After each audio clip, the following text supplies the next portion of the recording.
Did you just see that? That totally blew my mind. If you're like many people today, you're watching the coronation of King Charles III, the only coronation that anyone under 70 has seen. The last one was in 1953 of Queen Elizabeth. And today is a historic moment, but there was something there that as Catholics we should take note. For the first time in 400 years, a Catholic representative was there at the coronation.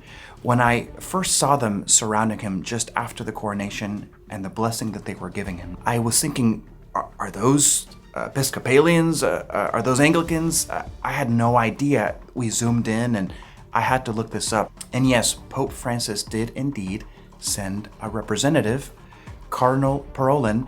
And as Catholics, we should know who he is, what this was all about, and a little bit behind him. So of course I went to the source of all truth, Wikipedia, so that we could learn who this cardinal is. Pietro Parolin, he's Italian, was born in Chavon province in Vicenza, the son of a hardware store manager and an elementary school teacher.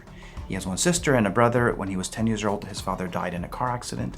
After he was ordained on the 27th of April, 1980, he took up graduate studies in canon law at the Pontifical Gregorian University and in diplomacy at the Pontifical Ecclesiastical Academy.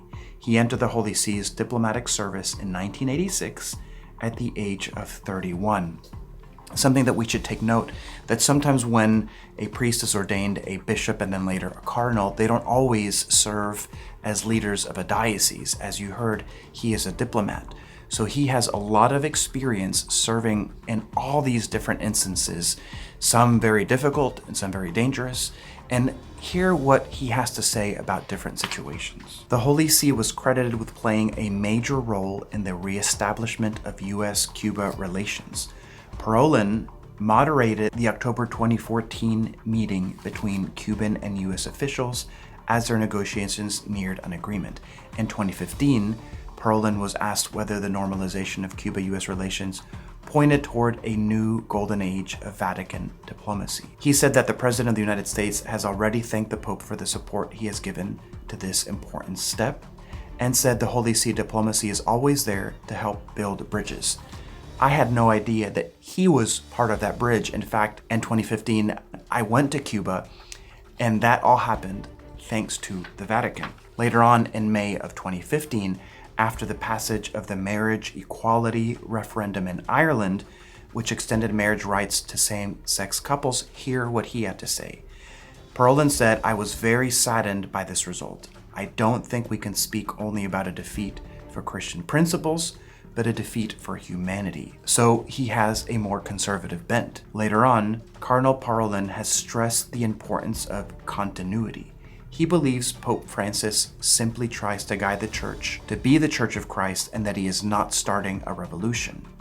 He defends the importance of unchangeable dogmas and asserts the relevance of sacred tradition. He said celibacy is a discipline that could be changed, but that it cannot simply be dismissed as outdated. So we see that within the Vatican, despite what sometimes Catholic news circles try to promote, all the terrible things that are there and all the change and all the scandals, here's a cardinal that is trying to stay within that conservative line. For instance, hear his opinions in regards to Germany.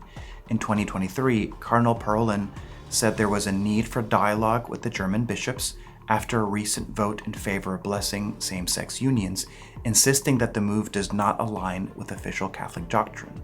A local particular church, he said, cannot make a decision like that which involves the discipline of the universal church. There must certainly be a discussion with Rome and the rest of the churches in the world to clarify what are the decisions to make, Parolin said. And in case you did not watch it and you want to hear the blessing that he gave to King Charles III, check it out. Here it is. May God pour upon you the riches of his grace, bless you, and keep you in his holy fear, prepare you for a happy eternity, and receive you at the last into immortal glory. Now, what does it mean that there is a cardinal at the coronation? One thing that we could take is that we as Catholics should continue praying for unity throughout the world that all those that broke off from the Catholic Church become one. That should be a firm desire in all of our hearts. And his presence there is a step in that direction. Will it happen immediately? These things, as you know, take a long time. Today, May 6th, is also the feast day of Saint Dominic Savio, that wonderful young saint under Saint John Bosco. So we should ask for his intercession for the life and the rest of the life of King Charles III, that he may turn to the Catholic faith at some point, that there may be unity again, and that these small steps that we see are signs of hope. My friends, thank you for joining me on today's video. God bless you, and I will see you in the next one.